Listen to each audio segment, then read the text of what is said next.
जय हिंद दोस्तों, स्वागत है आपका आपके यूट्यूब चैनल स्टडी अनलिमिटेड 0 में। दोस्तों इस वीडियो में हम जो मौर्य साम्राज्य से संबंधित 60 प्रश्न है, कितने प्रश्न है 60 प्रश्न है जिसको हम इस वीडियो में कवर करने वाले हैं। और ये आपकी जो एसएससी जीडी की जो आगामी परीक्षा है जिसकी फरवरी से एग्ज़ाम चालू होने वाली एग्ज़ाम डेट भी अनाउंस हो चुकी है। तो दोस्तों इस वीडियो में अंत तक बने रहिएगा, यह आपके लिए अत्यंत महत्वपूर्ण वीडियो रहेगा। ठीक है, तो यहाँ पर शुरुआत करते हैं। पहला क्वेश्चन है हमारे पास कि चाणक्य का अन्य नाम क्या था। दोस्तों चाणक्य जो था यह चंद्रगुप्त मौर्य, कौन? चंद्रगुप्त मौर्य का प्रधानमंत्री था। किसका प्रधानमंत्री था? चंद्रगुप्त मौर्य का प्रधानमंत्री था। और दोस्तों चंद्रगुप्त मौर्य जो मौर्य साम्राज्य का संस्थापक था। अब दोस्तों चाणक्य के यहाँ पर 3 नाम बोले जाते हैं। एक तो चाणक्य हुआ, एक था इसका विष्णुगुप्त। इसका आंसर क्या रहेगा दोस्तों? विष्णुगुप्त। और एक और क्या था? कौटिल्य। क्या था? कौटिल्य। दोस्तों ठीक है, ये इसके 3 नाम हुए इनके। अगला क्वेश्चन देखिए।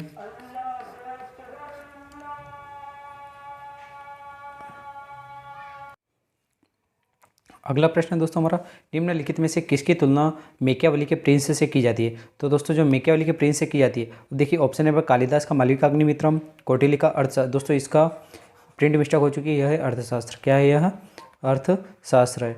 ठीक है, आगे है वात्स्यायन का कामसूत्र या फिर तिरुवल्लुवर का तिरुक्कुरल। दोस्तों इसका जो सही आंसर रहेगा कौटिल्य का अर्थशास्त्र। क्या रहेगा? कौटिल्य का अर्थशास्त्र। आगे हमारा क्वेश्चन है, वह शासक कौन था जिसने राज्य सिंहासन पर बैठने के लिए अपने बड़े भाई सुसीम की हत्या कर दी थी। दोस्तों वह शासक कौन था? अशोक था। कौन था? अशोक था। आगे चलिए, अगला प्रश्न हमारा, निम्न में से अशोक की वह पत्नी कौन सी थी जिसने उनको सर्वाधिक प्रभावित किया था। दोस्तों वह थी कारुवाकी। कौन थी? कारुवाकी।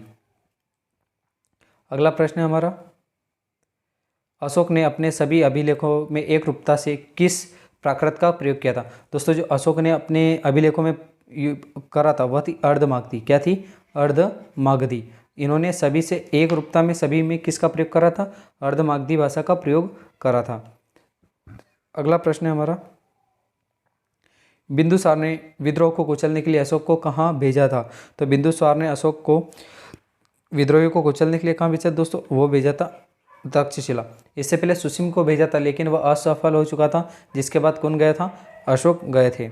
अगला क्वेश्चन देखिए, निम्नलिखित में से वह व्यक्ति कौन है जिसका नाम देवान प्रियदर्शी था। दोस्तों जो अशोक है उनका नाम क्या था? देवान प्रियदर्शी था। देवानाम कहीं कहीं पर आपको देवानाम प्रियदर्शी भी मिल जाएगा, तो सही जो यह क्या है? प्रियदर्शी सही रहेगा। आगे देखिए, निम्नलिखित में से प्राचीनतम राजवंश कौन सा है। दोस्तों जो सबसे प्राचीनतम राजवंश है वह कौन सा है? मौर्य वंश। कौन है? मौर्य वंश। अब मौर्य वंश के संस्थापक कौन थे दोस्तों? वह थे चंद्रगुप्त। कौन थे? चंद्रगुप्त इसके संस्थापक थे। दोस्तों ध्यान रखिएगा कि इनके प्रधानमंत्री कौन थे? चाणक्य थे। कौन थे? चाणक्य थे। और इनकी राजधानी क्या थी? पाटलिपुत्र। क्या थी? पाटलिपुत्र। ठीक है दोस्तों, आगे चलिए, कौटिल्य चाणक्य किसका प्रधानमंत्री था। दोस्तों जो कौटिल्य चाणक्य था वह किसका प्रधानमंत्री था? वह था चंद्रगुप्त मौर्य का। किसका था? चंद्रगुप्त मौर्य का प्रधानमंत्री था। आगे देखिए, कलिंग विजय के उपरांत अशोक महान ने निम्नलिखित में से किस धर्म को अंगीकार कर लिया था, यानी कि उस धर्म को अपना लिया था। तो वह धर्म कौन सा था दोस्तों? वह था बौद्ध धर्म। चंद्रगुप्त के शासन विस्तार में किसने मुख्य रूप से मदद की थी। दोस्तों यहाँ पर ऑप्शन है शुद्धोधन, उमागुप्त, चाणक्य या शूद्रक। दोस्तों जो चंद्रगुप्त मौर्य की सर्वाधिक मदद किसने की थी? चाणक्य ने मदद की थी। ठीक है, आगे देखिए, सांची किस कला व मूर्ति कला का निरूपण है। तो दोस्तों जो सांची है वह बौद्ध कला का निरूपण है। किसका निरूपण है? बौद्ध कला का निरूपण है। माफ़ कीजिएगा दोस्तों, थोड़ी तबीयत खराब हो रही है, इसलिए थोड़ा क्या है कि जीवान दुतला रही है। ठीक है, बाकी वीडियो में अंत तक बने रहिएगा। आपको कहीं से मतलब यहीं से आपको सारे मौर्य साम्राज्य के फैक्ट कवर हो जाएंगे। ठीक है दोस्तों, आगे चलिए, प्राचीन भारत का वह प्रसिद्ध शासक जिसने अपने जीवन के अंतिम दिनों में जैन धर्म को अपनाया था। दोस्तों वह शासक थे कौन? महान चंद्रगुप्त मौर्य। कौन थे? चंद्रगुप्त मौर्य, जिन्होंने अंत में जो है जैन धर्म को अपना लिया था और कर्नाटक में अपने प्राण त्याग दिए थे। कौन सी विधि से? संलेखना विधि से। मौर्य साम्राज्य की स्थापना किसने की थी? तो मौर्य साम्राज्य की स्थापना की थी चंद्रगुप्त मौर्य ने। किसने की थी दोस्तों? चंद्रगुप्त मौर्य ने। मौर्य साम्राज्य में प्रचलित मुद्रा का नाम क्या था। दोस्तों जो मौर्य साम्राज्य की प्रचलित मुद्रा थी वह कौन सी थी? पर्ण। कौन सी थी दोस्तों? पर्ण उनकी प्रचलित मुद्रा थी। आगे देखिए, निम्नलिखित में से कौन मौर्य वंश का शासक नहीं है? तो यहाँ पर ऑप्शन दे रखे दोस्तों, अजातशत्रु, चंद्रगुप्त मौर्य, अशोक, बिंदुसार। तो दोस्तों जो अजातशत्रु है वह मौर्य वंश के शासक नहीं थे। किसके? मौर्य वंश के शासक नहीं थे। बाकी सभी मौर्य वंश के शासक थे। चंद्रगुप्त के पुत्र थे बिंदुसार, और बिंदुसार के जो पुत्र थे कौन थे? अशोक थे। आगे चलिए, निम्नलिखित में से अशोक का उत्तराधिकारी कौन बना? दोस्तों अशोक का जो उत्तराधिकारी था वह था कुणाल। कौन था? वह था कुणाल। तो दोस्तों यहाँ ऑप्शन है यहाँ पर कुणाल, बिंदुसार, राहुल या इनमें से कोई नहीं।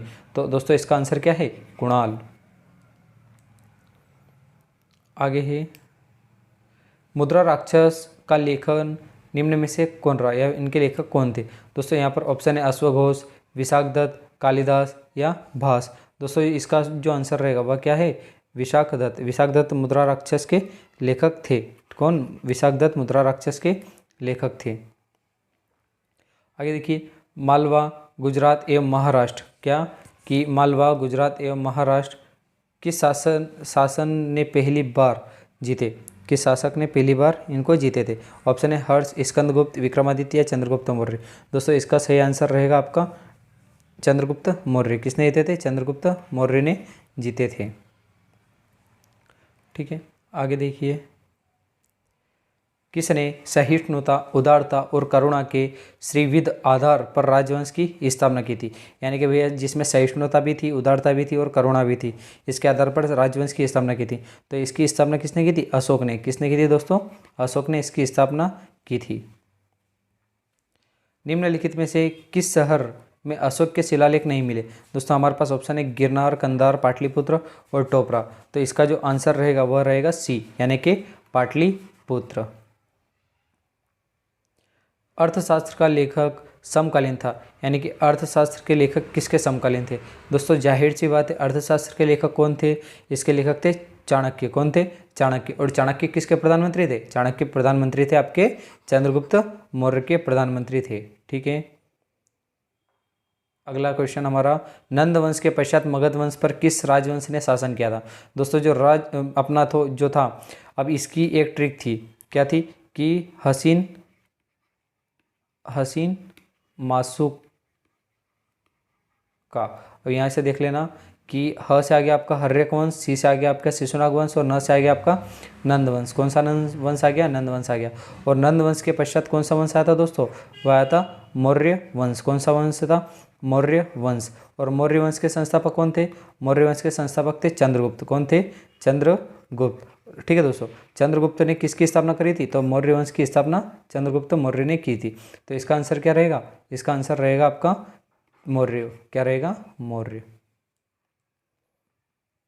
अगला देखिए, मौर्य काल में शिक्षा का सर्वाधिक प्रसिद्ध केंद्र कौन सा था? तो दोस्तों उस समय जो सबसे प्रसिद्ध थे नालंदा और तक्षशिला। ठीक है, नालंदा, तक्षशिला, उज्जैन, यहाँ ये क्या सबसे प्रसिद्ध थे। लेकिन जो सबसे अधिक उस समय फेमस था वह क्या था? तक्षशिला। तक्षशिला में मेगास्थनीज ने भी पढ़ाई करी थी। ठीक है, मेगास्थनीज की पुस्तक का नाम क्या था? तो दोस्तों मेगास्थनीज की पुस्तक का नाम क्या था? इंडिका। क्या नाम था? इंडिका नाम था। मेगास्थनीज एक यात्री था जो कि सेल्यूकस निकेटर द्वारा पहुंचाया गया था चंद्रगुप्त मौर्य के दरबार में। और चंद्रगुप्त मौर्य और सेल्यूकस निकेटर, इन दोनों के बीच युद्ध होता है। ठीक है, और कार्नेलिया से इनका विवाह होता है। किनका? चंद्रगुप्त मौर्य का। आगे है, जिसने ग्रंथ में चंद्रगुप्त मौर्य का विशिष्ट रूप में वर्णन हुआ वह है, यानी कि भैया अब किसके ग्रंथ में चंद्रगुप्त मौर्य का विशिष्ट वर्णन होता है? तो वह है दोस्तों हमारे विशाखदत्त। कौन? विशाखदत्त। अब इनके द्वारा लिखित जो थी मुद्रा राक्षस, कौन सी? मुद्रा राक्षस, इसमें चंद्रगुप्त मौर्य का जो है विशिष्ट रूप से वर्णन मिलता है। अगला क्वेश्चन हमारा, वह स्रोत जिसमें पाटलिपुत्र के प्रशासन का वर्णन उपलब्ध है वह कौन सा है? तो वह है दोस्तों कौटिल्य का अर्थशास्त्र। क्या है? कौटिल्य का अर्थशास्त्र। या फिर इसका जो आंसर रहेगा अशोक के शिलालेख। अब यहाँ पर क्या है? प्रशासन का वर्णन है, वह कौन सा है? अभी उपलब्ध है वर्तमान में अशोक के शिलालेख में। आगे चलिए, अशोक के शिलालेख में प्रयुक्त भाषा कौन सी थी? तो जो अशोक के शिलालेख थे उसमें पाली भाषा प्रयुक्त हुई थी। कौन सी भाषा? पाली प्रयुक्त हुई थी। आगे देखिए, निम्नलिखित में से किस मौर्य राजा ने दक्कन विजय प्राप्त की थी। तो दोस्तों हमारे जो अशोक थे, कौन? अशोक। अशोक के पिताजी हुए बिंदुसार और बिंदुसार के पिताजी थे चंद्रगुप्त मौर्य। तो चंद्रगुप्त मौर्य क्या हुआ, इन्होंने किस पर विजय प्राप्त की थी? दक्कन पर विजय प्राप्त की थी। आगे देखिए, मेगस्थनीज ने भारतीय समाज को कितनी श्रेणियों में विभाजित किया था? तो जो मेगस्थनीज थे उन्होंने भारतीय श्रेणियों को कितने श्रेणियों में विभाजित किया था? वह थे 7 श्रेणी। कितनी श्रेणी थी? 7 श्रेणी थी जिसमें मेगस्थनीज ने भारतीय समाज को विभाजित किया था।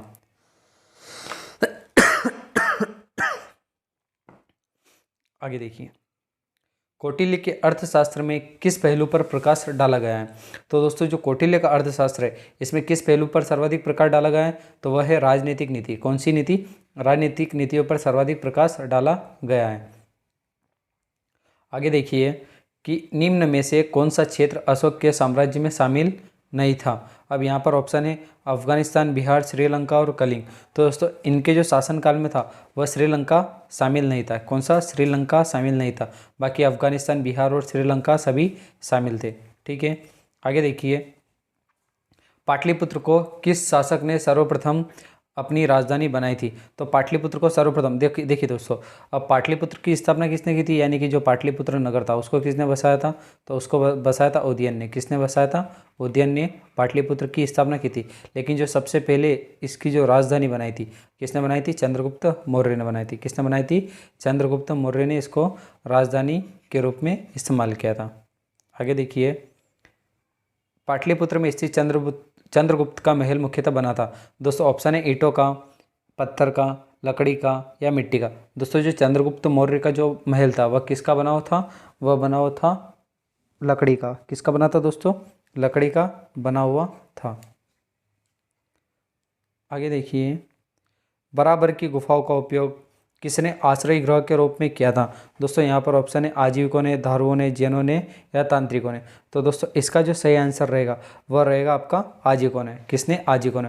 और आजीविक जो संप्रदाय इसके संस्थापक कौन थे? मक्खली गोसाल। कौन थे? मक्खिल गोसाल।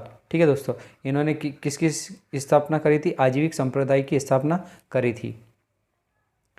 किस अभिलेख से यह साबित होता है कि चंद्रगुप्त मौर्य का प्रभाव पश्चिम भारत तक फैला हुआ था? दोस्तों कलिंग अभिलेख, अशोक का गिरनार अभिलेख, रुद्रदामन का जूनागढ़ अभिलेख या अशोक का सोपरा अभिलेख? दोस्तों इसका जो सही आंसर रहेगा यह रहेगा रुद्रदामन का अभिलेख। किसका अभिलेख? रुद्रदामन का जूनागढ़ अभिलेख। और दोस्तों यह एकमात्र अभिलेख था जो किस भाषा में था? यह था संस्कृत भाषा में था। किस भाषा में था? यह संस्कृत भाषा में उपलब्ध था। आगे देखिए, केवल वह स्तंभ जिसमें अशोक ने स्वयं को मगध का सम्राट बताया। तो दोस्तों वह जो था भाब्रू का अभिलेख था। कौन सा? भाब्रू का स्तंभ अभिलेख, जिसमें अशोक ने स्वयं को क्या बताया? मगध का सम्राट बताया था। अगला है हमारा, प्रथम भारतीय साम्राज्य स्थापित किया, मतलब किसने प्रथम भारतीय साम्राज्य स्थापित किया था? दोस्तों यही क्वेश्चन पहले रिपीट हुआ था। किसने? चंद्रगुप्त मौर्य द्वारा। आगे देखिए, उत्तरांचल में अशोक का एक शिलालेख स्थित है। वह कहाँ पर स्थित है? यानी कि उत्तरांचल यानी कि उत्तराखंड जो है वर्तमान में, वहाँ पर अशोक का एक शिलालेख है। वह कहाँ पर स्थित है? तो वह है कालसी में। कहाँ पर स्थित है दोस्तों? कालसी में स्थित है। ठीक है, आगे देखिए, सांची का स्तूप किसने बनवाया था? तो सांची का स्तूप यहाँ पर अशोक, गौतम बुद्ध, चंद्रगुप्त मौर्य या फिर खरगोन। अब यह क्या है? खरगोन के अंतर्गत है, सॉरी रायसेन जिले के अंतर्गत आता है। लेकिन यह बनाया था किसने? यह बनवाया था अशोक ने बनवाया था। किसने बनवाया दोस्तों? अशोक ने बनवाया था। अशोक के शिलालेख को पढ़ने वाला प्रथम अंग्रेज कौन था? तो जो अशोक के शिलालेख है उसको पढ़ने वाला प्रथम जो अपना अंग्रेज था वह कौन था? James Prinsep. इसने 1837 में पढ़ने में सफलता प्राप्त की थी। ठीक है दोस्तों, आगे देखिए, कलिंग युद्ध की विजयी तथा क्षत्रियों का वर्णन अशोक के किस शिलालेख में मिलता है? तो दोस्तों जो आपका जो कलिंग युद्ध है उसका वर्णन किस में मिलता है? वह मिलता है आपका 13वें शिलालेख में। किस में मिलता है? 13वें शिलालेख में अशोक की जीत का वर्णन मिलता है। प्रसिद्ध यूनानी राजदूत मेगस्थनीज भारत में किसके दरबार में आए थे? ठीक है, तो किसके दरबार में आए थे दोस्तों? वह आए थे। अब यहाँ पर ऑप्शन देखिए, अशोक, हर्षवर्धन, चंद्रगुप्त मौर्य और हेमू। तो मेगास्थनीज जो थे वह किसके दरबार में आए थे? चंद्रगुप्त मौर्य के दरबार में आए थे। और मेगास्थनीज किसने पहुंचाया था? तो पहुंचाया था सेल्यूकस निकेटर ने। किसने पहुंचाया दोस्तों? Seleucus Nicator. अगला क्वेश्चन दोस्तों हमारे बीच में, चंद्रगुप्त मौर्य ने सेल्यूकस निकेटर को कब पराजित किया था? तो दोस्तों सेल्यूकस निकेटर को कब पराजित किया था? वह क्या था? 305 ईस्वी पूर्व में। कब पराजित किया था? 305 ईस्वी पूर्व में। निम्नलिखित में से कौन सा राजा प्राय जनता के संपर्क में रहता था? तो दोस्तों जो सबसे अच्छा राजा रहता वह कौन रहता है? जो जनता के संपर्क में रहे। तो दोस्तों वह राजा कौन था? वह था अशोक। कौन था? अशोक था, जो कि जनता के संपर्क में रहता था। ठीक है, आगे देखिए, अशोक ने 261 ईस्वी पूर्व में कलिंग को जीतने के बाद क्या किया? अब ऑप्शन देखिए, अपने राज्य की सीमा बढ़ाई, या विश्व विजय के लिए निकल पड़ा, या भारी रक्तपात देख कर युद्ध नीति को सदा के लिए त्याग दिया। दोस्तों इसका जो सही आंसर है वह है सी, यानी कि इसने जो भारी रक्तपात को देखा था उसके बाद इसने क्या? युद्ध नीति को सदा के लिए त्याग दिया था। दोस्तों इसी युद्ध के पश्चात जो अशोक था इसने बौद्ध धर्म को स्वीकार कर लिया था। आगे देखिए दोस्तों कि अशोक के अधिकांश अभिलेख किस भाषा व लिपि में मिलते हैं? तो अशोक के जो अधिकांश है वह किस भाषा में मिलते हैं? वह मिलते हैं प्राकृत व ब्राह्मी। ठीक है, जो ब्राह्मी लिपि और प्राकृत भाषा है। चंद्रगुप्त, किस ग्रंथ में चंद्रगुप्त मौर्य के वृषल यानी कि निम्न कुल में उत्पन्न हुआ व्यक्ति शब्द का प्रयोग किया गया? तो वह है, अब देखिए ऑप्शन यहाँ पर ब्राह्मण साहित्य, जैन साहित्य, मुद्रा राक्षस और बौद्ध धर्म। तो इसका जो आंसर रहेगा वह रहेगा मुद्रा राक्षस। इसमें इनको किस यानी कि वृषल। अब वृषल का अर्थ क्या होता है दोस्तों? यानी कि जो निम्न कुल में उत्पन्न हुआ व्यक्ति हो उसे वृषल कहा जाता है। अशोक के जो शिलालेख यानी कि रॉक एडिट्स संगम राज के बारे में हमें बताते हैं उसमें शामिल है। तो उसमें कौन सा शामिल है दोस्तों? ऑप्शन देखिए यहाँ पर, पहला और 10वां शिलालेख, पहला और 11वां शिलालेख, दूसरा व 13वां शिलालेख, दूसरा या 14वां शिलालेख। तो दोस्तों इसका जो आंसर रहेगा वह रहेगा दूसरा व 13वां शिलालेख। कौन सा? दूसरा व 13वां शिलालेख। ठीक है, अगला देखिए, निम्नलिखित में से किस राज्यादेश में अशोक के व्यक्तित्व का नाम अशोक का उल्लेख मिलता है? दोस्तों जैसे में इसका आंसर क्या रहेगा दोस्तों? डी, मास्की शिलालेख। माफ़ करना दोस्तों, थोड़ी तबीयत खराब हो रही है, फिर भी मैं वीडियो बना रहा हूँ। आपका प्यार बनाए रखना है इस वीडियो में। देखिए 51वां क्वेश्चन हमारा, निम्नलिखित व्यक्तित्व में कौन सा एक व्यक्तित्व अशोक के प्रसर स्तंभों के बारे में गलत है? यानी कि कौन सा व्यक्तित्व इनके लिए गलत है? तो दोस्तों देखिए, ये स्थापत्य संरचना के भाग है। क्या है? ये स्थापत्य संरचना के भाग है, ये गलत है। श्रीनगर की स्थापना किस मौर्य शासक ने की थी? दोस्तों श्रीनगर की स्थापना किसने की थी? अशोक ने की थी। किसने की थी? अशोक ने की थी। किस ग्रंथ में शूद्र के लिए आर्य शब्द का प्रयोग होता है? दोस्तों जो आपका शूद्र के लिए आर्य शब्द का प्रयोग होता है वह होता है अर्थशास्त्र। कौन सा? अर्थशास्त्र में शूद्रों के लिए आर्य शब्द का प्रयोग होता है। आगे देखिए, अशोक ने अपने राज्याभिषेक के चौथे वर्ष में निर्ग्रोध से प्रभावित होकर बौद्ध धर्म की दीक्षा ली थी। देखिए निर्ग्रोध से, किससे प्रभावित होकर? निर्ग्रोध से प्रभावित होकर बौद्ध धर्म की दीक्षा ली थी। किसने? अशोक ने। अब देखिए दोस्तों यहाँ पर क्या है, अब निर्ग्रोध से तो यह प्रभावित हुए थे, लेकिन बौद्ध धर्म की दीक्षा किससे ली थी? तो दोस्तों वह दीक्षा ली थी उपगुप्त से। किससे ली थी? उपगुप्त से दीक्षा ली थी। प्रभावित हुए थे निर्ग्रोध से, लेकिन जो शिक्षा ली थी वह किससे ली थी? उपगुप्त से शिक्षा ली थी। ठीक है दोस्तों, आगे देखिए, अशोक द्वारा कलिंग पर चढ़ाई की जानकारी के लिए कौन सा सबसे महत्वपूर्ण स्रोत है? दोस्तों अशोक के लिए जो है 13वां जो शिलालेख है, 13वां बृहद शिलालेख यानी सबसे बड़ा शिलालेख है अशोक का, यह उनकी जानकारी के लिए पर्याप्त एवं महत्वपूर्ण स्रोत है। ठीक है, आगे देखिए, बिंदुसार की मृत्यु के समय अशोक किस प्रांत का गवर्नर था? दोस्तों बिंदुसार की मृत्यु के समय जो अशोक जो था उज्जैन का गवर्नर था। कहाँ का? उज्जैन का गवर्नर था। ठीक है, आगे देखिए, अशोक ने श्रीलंका में बौद्ध धर्म के प्रचार हेतु किसको भेजा था? दोस्तों अशोक का पुत्र कौन? महेंद्र, और उसकी पुत्री संघमित्रा, इन दोनों को भेजा था। यानी कि इसका आंसर क्या हुआ? सी, ए व बी दोनों। आगे देखिए, कौटिल्य द्वारा रचित अर्थशास्त्र कितने अधिकरणों में विभाजित है? दोस्तों जो कौटिल्य का अर्थशास्त्र है ना, वह टोटल 15 अधिकरणों में विभाजित है। कितने? 15 अधिकरणों में विभाजित हैं। ठीक है, आगे देखिए। अशोक का समकालीन तुर्मई कहाँ का राजा था? यानी कि अशोक के समकालीन एक राजा था जिसका नाम था तुर्मई। ये कहाँ का शासक था? तो यह था मिस्र का। कहाँ का था दोस्तों? मिस्र का शासक था। यह सीजीएल में बहुत बार रिपीट हो चुका है दोस्तों ये क्वेश्चन, तो याद कर लेना क्योंकि एसएससी जीडी में भी आ सकता है। आगे देखिए, किसके शासनकाल में डाइमेकस यानी कि डिमेकस भारत आया था? ऑप्शन है चंद्रगुप्त मौर्य, बिंदुसार, अशोक या कनिष्क। तो दोस्तों जो बिंदुसार थे, कौन? बिंदुसार, इन्हीं के शासनकाल में भारत आए थे। दोस्तों आपको वीडियो पसंद आया हो तो लाइक कीजिए, शेयर कीजिए और सब्सक्राइब भी कीजिए। मिलते हैं दोस्तों अगले वीडियो में। माफ़ करना दोस्तों थोड़ा लैंग्वेज के बारे में, क्योंकि तबीयत ख़राब हो रही है, सर्दी जुकाम तबीयत से हो रही है, तो कहीं पर क्या है कि मिस्टेक भी हुई है, तो उसके लिए मैं माफ़ी चाहूँगा। मिलते हैं अगले वीडियो में। जय हिंद।